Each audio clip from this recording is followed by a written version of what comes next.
Hello everyone. So today we will start a new chapter and the name of the chapter is Devotional Paths to the Divine. So let's begin the chapter.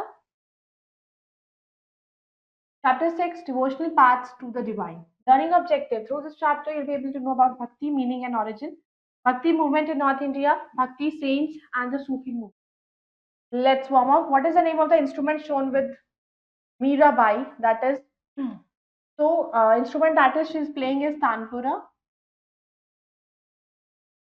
She's a saint. Whom is she praying to? She's praying to God or Lord Krishna.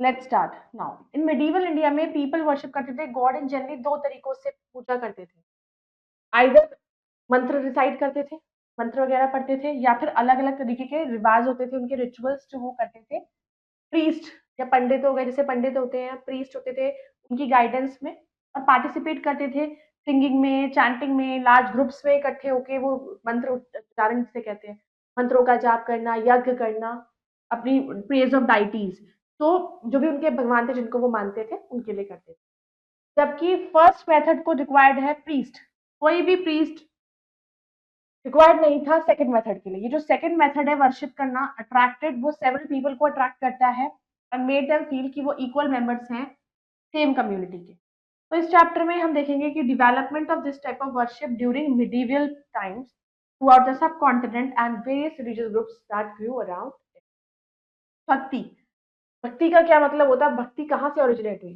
भक्ति means method जो है worshipping या फिर offering prayers भगवान को prayers की पूजा करना prayers करना मंत्र उच्चारण करना या उन्हें कुछ ऑफर करना अपने सिंपल एक्ट्स के थ्रू डिवोशन के थ्रू दैट इज भक्ति ये वर्शिप का ही एक ट्रेडिशन है भक्ति जो है इजेंशली उसका भक्ति का मतलब होता है सेल्फलेस लव कि आप बिना किसी कंडीशंस के भगवान पे विश्वास रखते हैं भगवान से प्यार करते हैं have a love for God.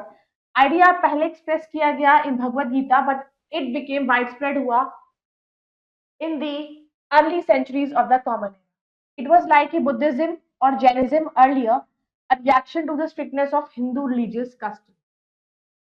जैसे हम बुक में पढ़ते हैं सिक्स में जो ट्रेडिशनल हिंदुइज्म बिलीव कि ह्यूमन बींग्स अनइक्वल पैदा हुए and that only those who are born in noble families or high caste could have authority and power अब जो अच्छे पैसे वाले घर में पैदा हुए हाई अथॉरिटी में पैदा हुए किंग्स के अंदर पैदा हुए उनके पास अथॉरिटी थी एंड पावर्स थी रेस्ट तो नहीं थी तो भक्ति सेंट्स ने रिजेक्ट करा इनइक्वालिटीज को तो भक्ति जो साधु वगैरह थे इस टाइम के ऋषि थे मुनि सेंत वगैरह तो उन्होंने सबसे पहले इस चीज को खत्म किया कि इनइक्वालिटी नहीं है सब बराबर है कोई कास्ट के बेस पर नहीं इनइक्वल नहीं है ना ही कोई रिचुअल ऐसा है तो उन्होंने सिखाया लिखा अपनी लैंग्वेजेस में जो तब बोली जाती है spoken by ordinary main feature bhakti movement के क्या होते हैं main feature of the bhakti movement as under devotion to one god पहले किसी एक भगवान के प्रति अपना विश्वास रखना तो दिस मूवमेंट एम्फसाइज करती थी कि डिवोशन एक इंडिविजुअल वर्शिप ऑफ गॉड या फिर goddess rather than performing elaborate different तरह के सैक्रिफाइस करना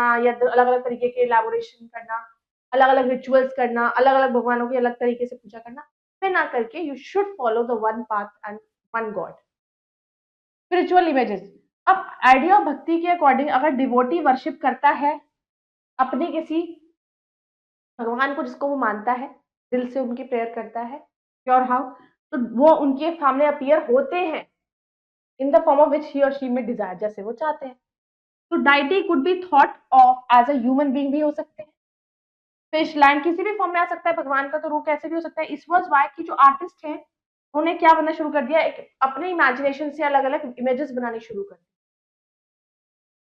beginning of the temple since deity special हो गई तो उनकी इमेजेस को स्पेशल अब पहले भगवान नहीं थे अब लेकिन इमेजिनेशन से उनकी मूर्ति बनाई फिर उनकी आइडियल्स बनाने लगे तो एक होली जगह पे रखने लगे स्पेशल जगह बनाने लगे फिर वो धीरे धीरे वो स्पेशल जगह टेम्पल्स में कन्वर्ट हुई तो they came to be known as temples universality कोई भी वेदर वो एक मैन हो या वुमेन रिच हो या पुअर बिलोंगिंग हाई या लो कास्ट वो भक्ति को फॉलो करता है तो ordinary people were also attracted to bhakti emphasizes on moral values जो preachers थे इस मूवमेंट के और stress around the virtues of kindness purity भक्ति सेंट्स अलवर्स और नयानार्स जो भक्ति मूवमेंट थी इट बिगन हुई साउथ इंडिया में 7th सेंचुरी में by the Alvars who worshipped Vishnu and Nayanars who worshipped Shiva early भक्ति सेंट्स जो थे Shankaracharya, he was one of the greatest religious leaders थे जिन्होंने प्रोपाउंड करा फिलॉसफी ऑफ अद्वैत, नॉन ड्युअलिज्म। वो पैदा हुए केरला में 9th सेंचुरी में। Doctrine of Advaita advocated that God unique है and that God and the created world one. भगवान भी एक है और ये वर्ल्ड भी एक है, भगवान ने ही इस दुनिया को बनाया है। उन्होंने सिखाया कि salvation was possible through devotion to God, strengthened by knowledge. He taught the salvation was possible. Salvation मतलब होता है कि जैसे rescued, to how tends to be saved or rescued by somebody or something. तो वो तभी पॉसिबल है जब आप पूरी तरीके से डिवोटेड है भगवान के लिए, and it's strengthened by knowledge. तो इट वाज आल्सो लैंडमार्क कि उन्होंने 4 मत बनाए थे, एस्टैब्लिश किए, और centres of Hindu culture in the 4 corners of India में। ज्योतिर्मठ बद्रीनाथ में नॉर्थ में हुआ, शारदीपट द्वारका वेस्ट में, गोवर्धन मठ Puri in the east, and Sringeri मठ इन द साउथ। रामानुज, उन्होंने प्रीच करा ड्यूरिंग द 12th सेंचुरी। उन्होंने ट्रीट करा सारे ह्यूमन बींग्स को बराबर माना। उनके अकॉर्डिंग हर एक everyone could by the worship of God salvation या निर्वाणा अचीव कर सकते हैं। सेंट्स ऑफ महाराष्ट्र, महाराष्ट्र ने विटनेस करा rise of great number of saint poets 13th to 17th century. Dnyaneshwar, Namdev, Eknath, Tukaram, Sakhubai and family of Chokha Mela, ये सब इंपॉर्टेंट भक्ति सेंट्स थे महाराष्ट्र के। यहाँ पर रीजनल ट्रेडिशन ऑफ भक्ति ने फोकस करा विठ्ठाला, एक फॉर्म ऑफ विष्णु। ये जो सेंट्स थे उन्होंने रिजेक्ट करा सारे outward forms of ritualism, caste differences, and emphasised on brotherhood, oneness and humanity पर। उन्होंने बिलीव किया कि in living the life of a householder, earning their living and helping their fellow beings. Shankardeva, Shankardeva ने found करा neo वैष्णवती sect, जिसको हम कहते हैं एक सरना नाम धर्म इन असम। वो बहुत ही ग्रेट सोशल रिफॉर्मर थे और क्रिएटिव जीनियस। रविदास, वो प्रोमिनेंट स्पिरिचुअल लीडर थे जिन्होंने फाउंड किया Ravidasi sect. He criticise brahmanical practices को उन्होंने फॉलो किया, मोटिवेट करा अपने फॉलोअर्स को to challenge caste discrimination. Madhvacharya, Madhvacharya बहुत ही पायनियर थे, one of the pioneers of Vedanta philosophy during medieval period. उन्होंने प्रोपाउंड करा फिलॉसफी ऑफ तत्ववाड़ा, पॉपुलरली जिसको द्वैता और ड्यूअलिस्टिक स्कूल्स कहते हैं, of Hindu philosophy. Fact file, Nathpanthi, Siddhacharyas and yogis जो है सम रिलीजियस सेक्ट्स थे, उन्होंने रिजेक्ट कर दिया ट्रेडिशनल रिलीजन्स को and advocated salvation through meditation on the form less ultimate reality and oneness within it by yogasanas, breathing exercise and meditation. Nimbarka was another great pioneer है medieval Vedanta philosophy की. He initiated the school of Dvaita or duality in unity. Narasimha Mehta Gujarat, Vallabhacharya Vrindavan, Basava Karnataka and Dadu Dayal Ahmedabad कुछ important भक्ति saints हैं जिन्होंने spread करा था bhakti movement को in their respective region. Bhakti movement in north India period जो है आफ्टर 13th सेंचुरी मार्क्ड हुआ by a new wave of bhakti movement in north India. It was also time था जब नए प्रोफेशनल्स जैसे कि peasants, traders, craftsman, labourers, traders, वो सब इमर्ज हुए। ये जो नए प्रोफेशनल क्लासेस थी वो ओपन हुई and willing to listen to the teachings and ideas of bhakti saints and thus उन्होंने हेल्प करा in its wide spread people. तो कुछ वेल नोन सेंट्स थे जिन्होंने प्रोपगेट किया भक्ति मूवमेंट को, बढ़ाया, किसमें? नॉर्थ इंडिया में। वो कौन कौन थे? चैतन्य, संत रामानंद, तुलसीदास, मीराबाई, कबीर एंड अदर्स। तुलसीदास जो थे बहुत ही ही वाज अ रिफॉर्मर या फिलोसफर जो उनका डिवोटेड थे पूरी तरीके से वो लॉर्ड राम को। उन्होंने रामचरितमानस लिखी। उनके according lord is to be approached by faith, bhakti से भगवान को पाया जा सकता है, और वो सिंगल माइंडेड डिवोशन थे। मीराबाई भी वो एक इंपॉर्टेंट फिगर थी भक्ति मूवमेंट की। उनकी शादी करी गई एक रूलिंग फैमिली ऑफ मेवाड़ से। आर्डेंट डिवोटी थी वो, कृष्णा को बहुत मानती थी। उन्होंने बहुत सारे डिवोशनल सॉन्ग्स भी उनके लिए बनाए, मीरा भजन के नाम से हैं, तो इवन आज भी पॉपुलर है। मीराबाई ने स्पेंड करा अपना ज्यादातर time company Krishna devotees. Case study संत कबीर और गुरु नानक देव जी। संत कबीर जो सबसे मोस्ट आर्डेंट डिसिपल थे संत रामानंद, उन्होंने कॉन्क्रीट शेप दिया गुरु की सोशल फिलॉसफी को। करेजियस भी थे इतने, वो हाइपोक्रेटिक प्रैक्टिसेस चाहे वो हिंदुइज्म में हो चाहे वो इस्लाम में, तो ऐसी प्रैक्टिसेस जो गलत है उनके खिलाफ बोलना भी था, उन्हें बोलते थे। इन्होंने ग्रेट उनको बहुत अंडरस्टैंडिंग थी विद गुरु नानक देव जी, जो फाउंडर थे सिख रिलीजन। बहुत सी जो पोएम्स है कबीर की, वो आप अगर आपने सुनी हो तो इट ऑन होली आदि ग्रंथ में लिखी गई है। रिलीजियस स्क्रिप्चर ऑफ सिक्स है, सिक्स का स्क्रिप्चर है, उसमें लिखी गई है। वो प्रीच करते थे अपनी थॉट्स को इन ब्यूटीफुल कपलेट्स, जैसे कि दोहा लिखते थे, कंपोज लोकल डायलेक्ट में होता था। उनके दोहा जो थे इवन आज भी पॉपुलर हैं, एंड कोई एग्रीमेंट नहीं है among scholars over the birth of Kabir. However वो सब एग्री करते हैं कि एक वीवर का नेम है Neeru and his wife Neema, वो उनको लेकर आया, brought him up. Kabir worked as a weaver and preached in the neighbourhood of Varanasi all his life. उनकी टीचिंग्स ने एम्फसाइज किया Hindu Muslim unity and help to bring two sects together. जब कबीर की डेथ हुई एट मगार नियर गोरखपुर, तो देयर वाज अ डिस्प्यूट था over his मॉर्टल remains, which both the Hindus and Muslims ने claim किया। हिंदूज चाहते थे क्रिमेट करना उनको, एंड मुस्लिम्स चाहते थे उनको बरी करना। ये बिलीव किया गया कि एट दैट टाइम कबीर ने हिमसेल्फ अपीयर हुए और उनको बोला कि वो क्लॉथ को रेज करे which covered his dead body. When people raise the cloth, उन्होंने देखा कि जो बॉडी है वो गायब हो चुकी और वहां पर सिर्फ हीप ऑफ फ्लावर्स थे जिन्होंने उसको रिप्लेस किया। Hindus burn half of it and rest जो थे वो they were buried by the Muslims at Maharaj. Guru Nanak Dev जी, गुरु नानक देव जी जो थे फाउंडर ऑफ सिख फेथ, पैदा हुए Talwandi north west of Lahore Pakistan in 1469। Nankana Sahib जो है वो एक पॉपुलर नेम है, बर्थ प्लेस है of Guru Nanak Dev ji. Name of the place at the time of his birth was Raibhoi at Talwandi. It was renamed Nankana, उनका नाम उनके नाम पर ही ननकाना साहब रखा गया गुरुद्वारा, गुरु के नेम के बाद। बहुत ही ग्रेटेस्ट सेंट्स थे ऑफ द भक्ति मूवमेंट। गुरु नानक देव जी ने सिखिज्म को ढूंढा था। ये वर्ड सिख जो है डिराइव किया गया संस्कृत से शिष्या। शिष्या, शिष्या कौन होते हैं? डिसिपल कहते हैं उसको। सिक्स जो होते थे वो 10 गुरुज के डिसिपल थे। गुरु नानक देव जी 1469 से 1539 तक थे, वो पहले गुरु थे। गुरु गोविंद सिंह थे लास्ट। 1496 में उनका एक एक्स्ट्राऑर्डिनरी स्पिरिचुअल एक्सपीरियंस हुआ, आफ्टर विच उन्होंने extensively travelled to spread message of love and brotherhood. उन्होंने सब जगह को फैलाना शुरू कर दिया।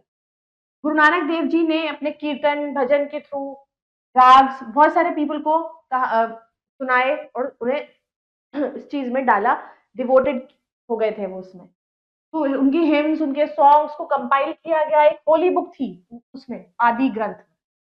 उन्होंने अपनी संगत खुद बनाई। पीपल साथ बैठते थे, उनको सुनते थे, और पंगत पीपल जो लंगर खाते थे लोग, वहां पर फ्री किचन था लोगों के लिए, जिनके पास से खाना नहीं होता था उन लोगों को प्रोवाइड किया जाता था। अब फ्यू डेज बिफोर उनकी डेथ से कुछ टाइम पहले उन्होंने कांग्रीगेशन को बुलाया, अपने फॉलोअर्स, और उन्होंने अपना एक डिसिपल चूज किया, जिसका नाम था अंगद देव जी, अपने सक्सेसर बनाया। गुरु अंगद ने कंपाइल करा होली आदि ग्रंथ को, ऑर्गेनाइज करा, गुरुमुखी बनाई हुई स्क्रिप्ट ऑफ पंजाबी लैंग्वेज। तो अदर गुरुज थे इन ऑर्डर, वो थे गुरु अमरदास, गुरु रामदास, गुरु अर्जन देव, गुरु हरगोबिंद, गुरु हर राय, गुरु हरकृष्ण, गुरु तेग बहादुर एंड गुरु गोविंद सिंह। जो लास्ट गुरु थे उन्होंने ऑर्गेनाइज करा सिक्स को into a discipline military order called Khalsa. उन्होंने एस्टैब्लिश करा 5 सिंबल ऑफ सिखिज्म: कंगा, केश, कड़ा, कच्चा एंड कृपाण। टीचिंग्स ऑफ कबीर, उन्होंने एम्फसाइज करा कि देयर इज एक ही गॉड है। कुछ उनको राम कहते थे, कुछ रहीम कहते थे। गुरु नानक देव जी ने क्या बोला? वो बिलीव करते थे मोनोथेइज्म और एग्जिस्टेंस, एक ही भगवान है। उन्होंने एम्फसाइज किया सिमरन करो, थोड़ा डिवोट हो जाओ गॉड में। उन्होंने टॉट करा कि गॉड लिव्स इन टेम्पल्स में, मंदिर में या मस्जिद में भगवान नहीं होते, हमारे दिलों में होते हैं, इंडिविजुअल्स। उन्होंने कंसीव करा गॉड को एज फॉर्मलेस, निरंकार, और उनको बताया बहुत अलग अलग नाम से उन्होंने नोट किया, राम, रहीम, रब, हरि, गोविंद। उन्होंने प्रमोट करा ब्रदरहुड अमंग पीपल की, भाईचारा सबके बीच फैले। उन्होंने परsuade करा अपने फॉलोअर्स को कि वो कास्ट सिस्टम को फॉलो ना करें एंड इनकलकेट करे virtues of humility, charity, forgiveness, truthfulness को फॉलो करें। उन्होंने कास्ट सिस्टम रिजेक्ट करा। उन्होंने आइडोलेट्री, इमेजेस की मूर्ति पूजा को डिस्कार्ड किया। उन्होंने डिस्कार्ड करा डिस्क्रिमिनेशन, रिलीजन के बेस पर भेदभाव नहीं करना है। He reaffirmed the ethical ideas of human equality, saying कि कोई distinction नहीं है human beings के लिए. He preached to all without any distinction of caste, creed or color. He ridiculed all evil practice जैसे कि सती, पर्दा system, superiority of the Brahmins. He condemned superstitions and considered it a mark of cultural social backwardness. Sufi movement. अब changing social practices जिनके origins है waste Asia में, वो responsible हैं for the rise of Sufism. एक large number of Sufi saints जो है वो migrate हुए इंडिया में after the establishment of the Turkish Empire. Sufism एक common term है जो Islamic mysticism को दिया गया. The belief that one can be united with God through prayer and meditation and by living a simple and strict. तो ये एक belief है कि वन कैन बी यूनाइटेड, कि वह एक इंसान जो है वो गॉड से यूनाइटेड हो सकता है प्रेयर्स के थ्रू, मेडिटेशन के थ्रू एंड एक सिंपल और स्ट्रिक्ट लाइफ को जीकर. Common teachings of Sufi saints. Sufis inspired हुए by the teachings from the Quran. उन्होंने ऑर्गेनाइज करा देमसेल्व्स को इन सिलसिलास या फिर रिलीजियस ऑर्डर्स. हर एक सूफी ने ऑर्डर जो है वो लिव्ड इन अ खानका और हेरमिटेज. जो मेन रिलीजियस ऑर्डर्स हैं देवर चिश्ती, सुहारवर्दी एंड नक्शबंदी. सबको हेड करा बाय अ टीचर और अ पीर and they had several disciples और ग्रीव्स. की सूफी टीचिंग्स वर एज फॉलोज. खाली एक ही भगवान है, अलग अलग रिलीजन्स जो हैं उनका डिफरेंट पाथ है टू द सेम गॉड, इसलिए हर religion should be respect. God almighty है और सब उसके बच्चे हैं. ह्यूमन बींग्स जितने भी हैं सब इक्वल हैं and one must love all human beings. Rituals जरूरी नहीं है कि वो गॉड तक पहुंच सके. He can be reach through love and devotion. Music is one of the ways to reach god. और म्यूजिक एक ऐसी चीज है जो भगवान तक पहुंच सके. बहुत से फेमस सूफी सेंट्स हैं. Some of the famous Sufi saints है Khwaja Mohammadin Chishti, Baba Farid, Nizamuddin Auliya and Sheikh Salim Chishti. Sufi saints respected हुए by Hindus and Muslims alike. Khwaja Moinuddin Chishti India आए इन 1192 सी में. After living in Lahore and Delhi for some time, उन्होंने शिफ्ट किया टू अजमेर. उनका जो फेम था वो दूर दूर तक फैल गया था. वो 1235 सी में मारे गए. उनकी जो मैसोलियम या दरगाह थी अजमेर पे, वो एक ऐसी प्लेस थी ऑफ पिलग्रिमेज जहाँ पर थाउजेंड्स लोग आते थे हर साल पूरे वर्ल्ड से. बाबा शेख फरीद जो one of the founding fathers थे चिश्ती सूफी ऑर्डर के, he became a disciple of Khwaja Qutbuddin Bakhtiyar Kaki, जो एक डिसिपल थे शेख मोइनुद्दीन चिश्ती के. उन्होंने प्रीच करा इन हरियाणा एंड पंजाब में. उन्होंने इंसिस्ट करा कि only way to love god, भगवान को प्यार करने का अगर कोई तरीका है वो है टू लव द पीपल. जो उन्होंने भगवान ने जो इंसान बनाए उनसे. उनके कुछ वर्सेस थे उनके जो उन्होंने लिखे थे वो होली आदि ग्रंथ में. उनके फॉलोअर्स इंक्लूड करते हैं Hindu and Muslims. Hazrat Khwaja Nizamuddin Auliya, Nazruddin Chirag of Delhi and Salim Chishti of Sikri other famous Sufi saints थे. उन्होंने प्रीच करा कि ईश्वर और अल्लाह दो अलग नेम्स हैं एक ही सुपीरियर बीइंग के. निजामुद्दीन औलिया दिल्ली में रहते थे during the reign of Alauddin Khalji के टाइम पे. उन्होंने रिलीजियस टॉलरेंस को, लव फॉर ह्यूमैनिटी को आगे बढ़ावा दिया. Philosophy, charity is god, bhakti, selfless love for god, salvation, saving humans from sins and consequences, congregation, group of people, monotheism, worship of one god. Quick review. The medieval period witnessed the rise of the Bhakti and Sufi movements. Key aspect जो है इन movements का वो love and devotion है to God. They supported equality among people and criticised the ritual worship. कुछ famous bhakti saints हैं south India के: Shankaracharya, Ramanuja, Tukaram, Dnyaneshwar and Namdev. Bhakti spread to the north in 13th century. Chaitanya, Mirabai, Tulsidas. Sant Kabir जो थे and Guru Nanak Dev ji, they were popular religious leaders. They believed in unity of God and criticize करते थे caste discrimination. Kabir ने advocate किया Hindu Muslim unity. उन्होंने दोहास को use करा to spread his messages. Guru Nanak Dev ji founder है सिखिज्म के. एम्फसाइज करा उन्होंने लव एंड ब्रदरहुड. सूफीज ने ऑर्गेनाइज करा themselves into सिलसिलास और रिलीजियस ऑर्डर्स. दीज ऑर्डर्स जैसे कि Chishti, सुरावती, Naqshbandi, they were headed by a teacher or peer and they have several disciples or murid. Some famous Sufi saints: Khwaja Moinuddin Chishti, Baba Farid, Nizamuddin Auliya and Sheikh Salim Chishti. So I hope you all have understood this chapter. You can go through it again. We will meet in the next video. Bye bye. Take care.